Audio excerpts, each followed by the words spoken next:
estar aqui. Eu conheço muitos de vocês. Eu sou filha de Garapava. Eu tenho o prazer de falar que sou filha da Cidinha e do Mariano. E a minha história, né? Eu tenho tanto para falar, mas não é sobre mim, mas sim sobre nós, sobre o que nós podemos fazer. Eu sou cristã, eu sou mãe, eu sou esposa, eu sou educadora emocional, eu sou terapeuta integrativa e eu sou orientadora parental. Mas acima de tudo, eu sou uma pessoa que ama amar as pessoas. Eu sou uma pessoa que acredita que o amor ainda é a resposta. E é com muito carinho, com muito prazer, que neste momento nós vamos, de forma bem simples, mas a gente fazer alguns exercícios aqui, onde nós vamos aprender a olhar um pouquinho para nós também. Eu, como orientadora parental, eu poderia falar hoje, porque eu sei que agregaria muito, sobre estresse tóxico. O que é orientação parental, né? Porque a terapia, nós ouvimos falar, né? O pessoal costuma falar assim, todo mundo deveria fazer terapia, eu concordo, né?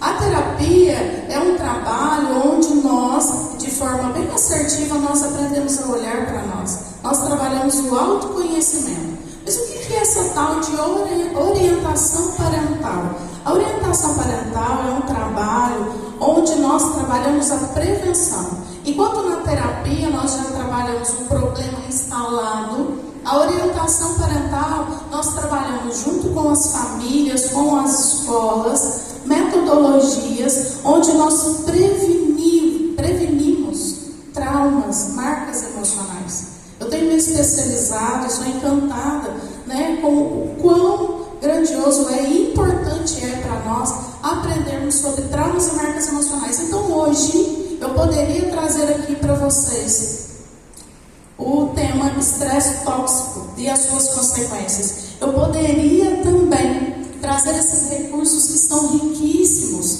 riquíssimos. Eu como mãe, a minha filha na pré-adolescência, minha filha teve depressão. E eu não sabia o que fazer. Muitas vezes nos deparamos em situações que parece que o chão nos é tirado, né? Mas eu como mãe, eu sei que aqui a maioria de vocês tem filhos. Quando mexe com o nosso filho, né? A gente vai lá e faz acontecer. Então hoje eu sou terapeuta e sou orientadora parental por causa da minha maternidade. E descobrindo toda essa metodologia foi quando começou a dar resultado os tratamentos lá que a minha filha estava fazendo. Hoje também eu poderia falar sobre a teoria do apego seguro. A teoria do apego seguro, ela traz respostas a tantas questões que temos.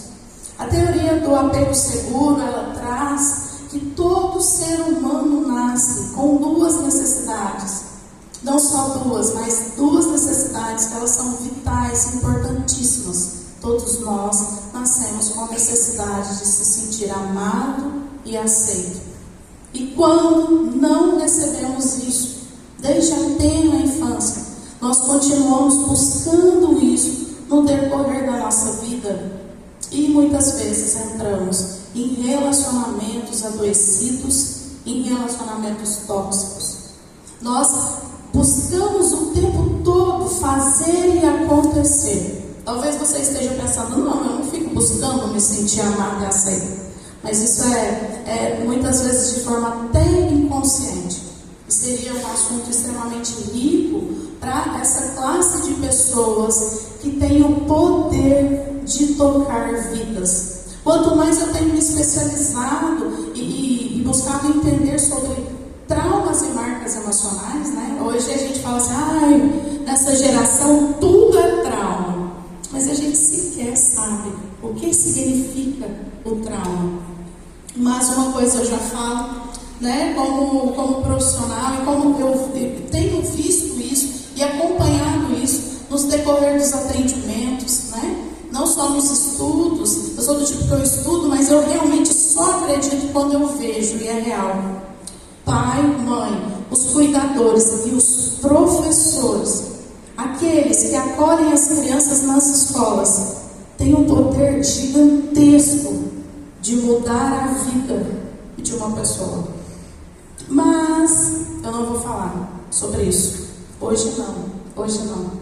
Como eu disse, hoje nós vamos falar sobre nós, sobre vocês.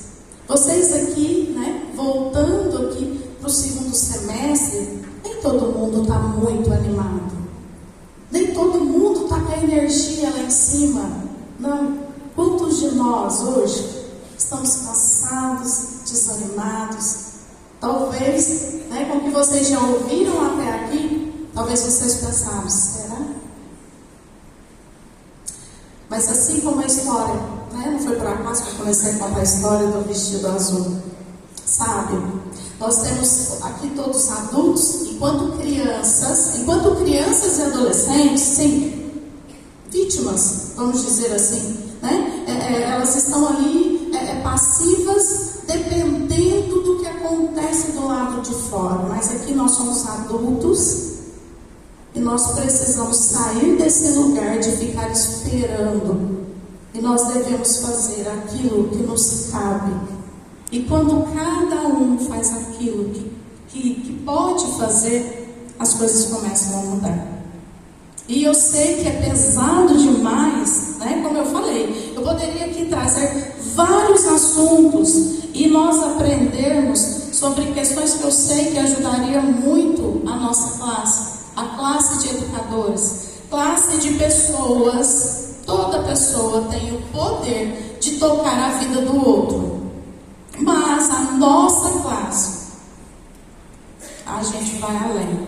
E a gente deve ir além. Só que, como ir além se a gente não está bem? Como a gente fazer o que a gente pode? Se a gente...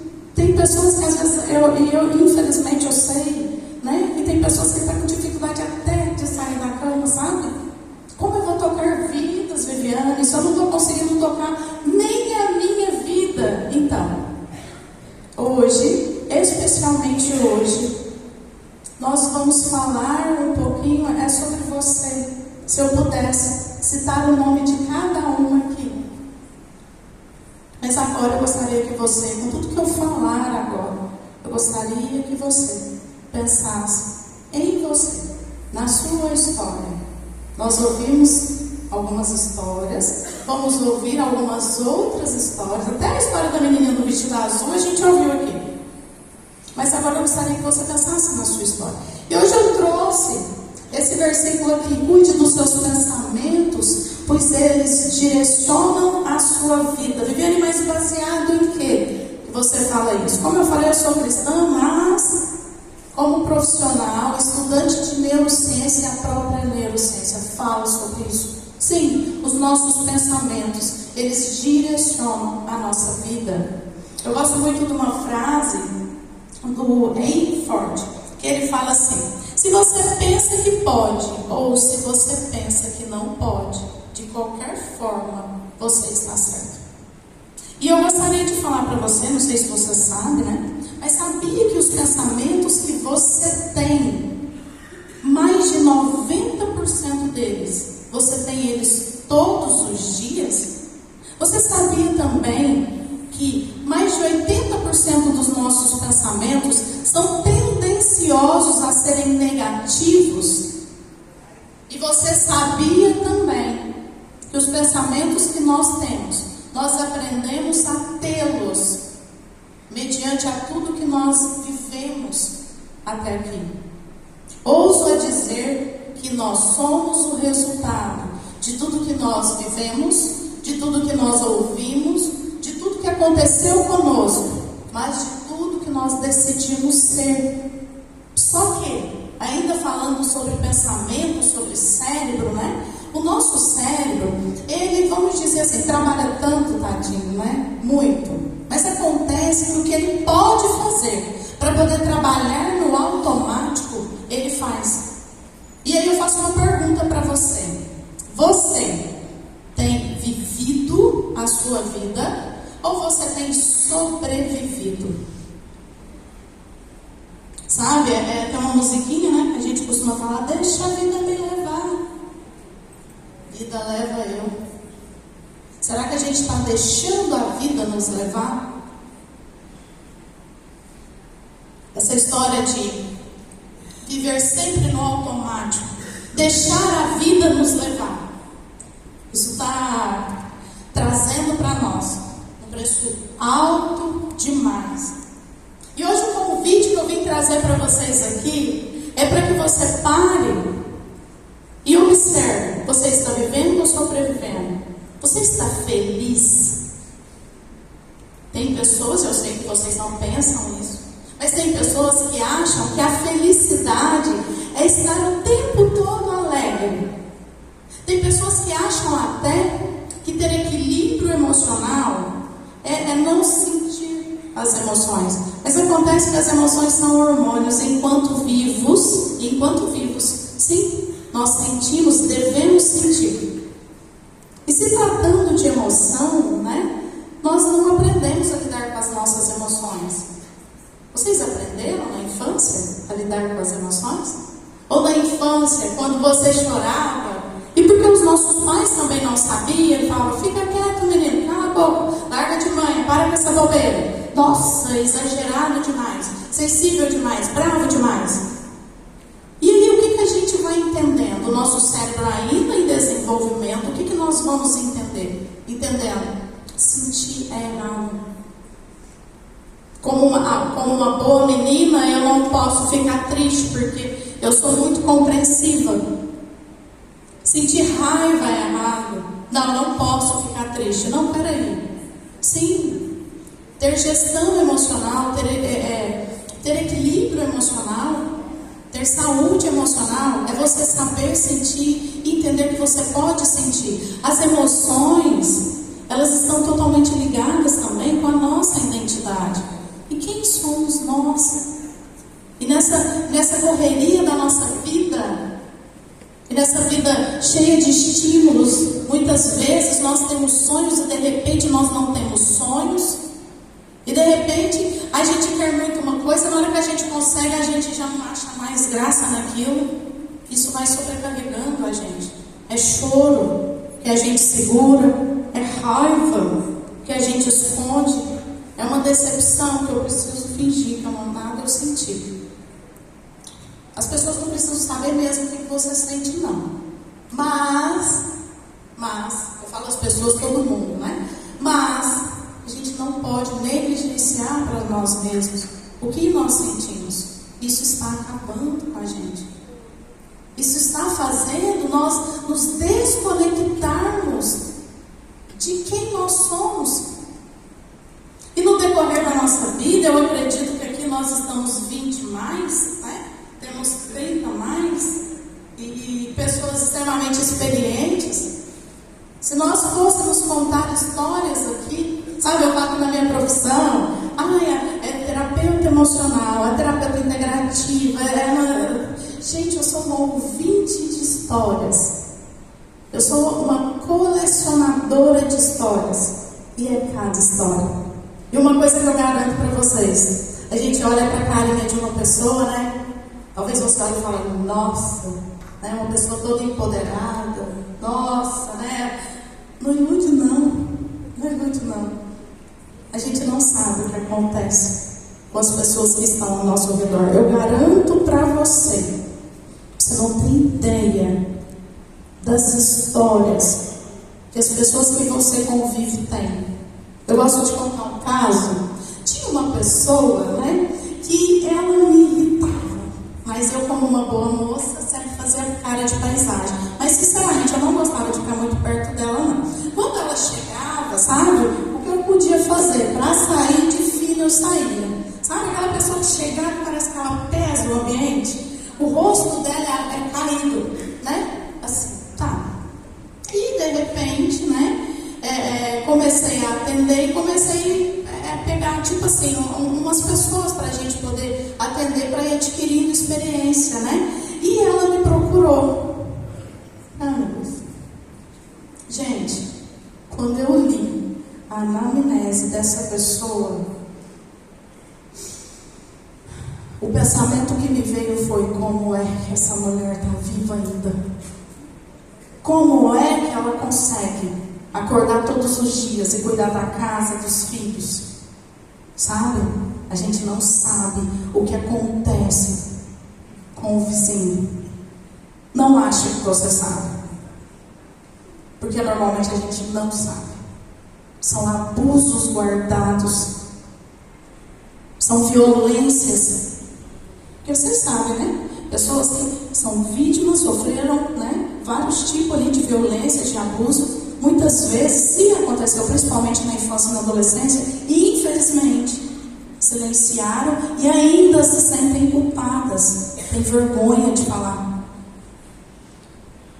Segredos guardados, gerando traumas, feridas e muitas vezes direcionando e manipulando a nossa vida. E quando eu falo isso, eu não falo para a gente usar esses conhecimentos para que a gente fique dando desculpas para poder sair ferindo os outros, não. Não é sobre isso. Mas acontece que, bem, mas eu vou saber lá o que acontece na vida do outro? Como que eu vou saber? Se ela não me contou, como que eu vou saber? Você tem razão. Mas pega mais leve na hora de ficar pensando no outro. Pega mais leve e olhe para você. Sabe? É muito difícil você ter paz com o relacionamento com as outras pessoas se você está em guerra com você mesmo. Gente, a gente tem tanto conflito para tratar dentro de nós. Temos tantas dúvidas, tantas questões, tantas inseguranças. Por mais que do lado de fora pareçamos seguros, bem resolvidos, será? Será que não é só uma máscara? E está tudo bem, está tudo bem. Usar máscaras, porque ninguém tem nada a ver com a sua vida, desde que você não esteja fazendo isso para você mesmo. Porque aí sim, pessoas, né? Eu falo que uma pessoa das maiores gargalhadas que eu já ouvi na minha vida, essa mesma pessoa, eu nunca mais, eu sei, eu vou esquecer o choro dela. Um dia, ela abriu uma caixinha, aquela que estava escondida, guardada. Eu não vou nem falar 7 não, mas a 1000 chaves. E um dia ela abriu para mim. E lá de dentro saiu um grito, um choro. Que, como eu disse, eu nunca mais vou esquecer. Mas quando a gente abre, né? É onde a cura acontece, ou começa a acontecer. O alívio vem. Então, quando eu falo sobre pensamentos, eu replico. Eu vou falar de novo. E vou perguntar de novo. Quais os pensamentos que você tem a seu respeito? Pensamentos que você não consegue, que você consegue. Talvez você aprendeu a pensar que você tem que agradar todo mundo. Não porque você é boazinha, mas você está buscando se sentir vista, aceita. Como eu ouço isso? Não, eu não consigo falar não. Eu não consigo falar não. Nossa, eu prefiro fazer, me sobrecarregar, do que eu falar não para a pessoa. Falar não de maneira sensata, consciente, equilibrada e respeitosa, né? A gente não deve ser arrogante, né? De maneira nenhuma. Mas falar não salva vidas. Mas sabe qual que é a outra curiosidade?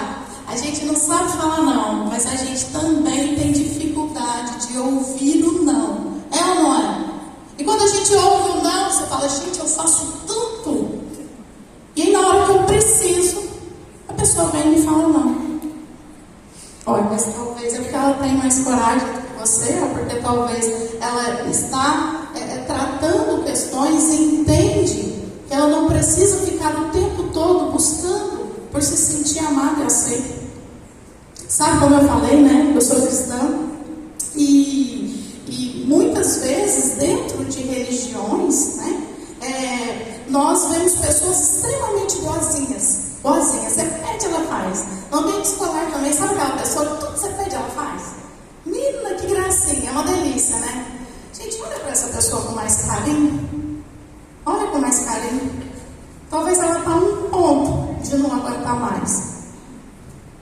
pessoas com dificuldade de dizer não. Quem me conhece sabe que eu levanto a bandeira da gentileza, da educação, da gente ser amável, da gente ser solícito. Eu não gosto daquela bandeira que tem se levantado. Tem pessoas que fazem terapia no online, sabe, quando fica vendo nas redes sociais, aí você pega uma frase isolada e você pega aquilo para você e você piora um problema que você tem. Eu sou mais eu, primeiro eu, sabe? E você começa a alimentar um egoísmo, um egocentrismo, como se você fosse o centro. Deixa eu te falar, nós não somos o centro de nada, nem tudo é sobre nós. A cara feia que a pessoa chegou, gente, você não sabe o que está acontecendo. Sabia que eu estou aqui e eu não dormi à noite porque eu estava com meu filho no hospital? Parece? Tá tudo bem, tá tudo bem. Tá tudo bem, mãe. Mas o que eu estou te falando é que às vezes uma pessoa ela não te fala oi como você gostaria, né? Uma pessoa ela não sorri igual você gostaria, ela não fez aquilo naquele dia, porque ela está morrendo por dentro. Já pensou nisso? Nós carregamos muitas histórias, nós carregamos muitos sonhos que estão guardados. No decorrer da nossa vida, nós estamos deixando pedaços de nós para trás. Infelizmente.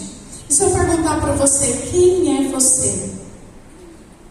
Quem é você? Não, eu sou professora, eu sou mãe, eu me apresentei aqui, né? Aí você viu o que a Débora faz? A Débora vai lá e vem mexer com a minha mãe, e vem lá olhar para realmente quem eu sou. Se eu não tiver meus filhos amanhã, se eu não tiver meu esposo amanhã, se de repente amanhã eu não for mais terapeuta nem orientador, quem sou eu? Eu não posso, a minha identidade ela não pode estar firmada em rótulos, sabe? Eu não estou falando de religião, mas eu estou falando de Cristo. A melhor coisa que nós podemos fazer na nossa vida é parar de depender de pessoas, de depender de parecer, de depender de coisas e colocar a nossa dependência só nele, porque ele não muda, ele não decepciona.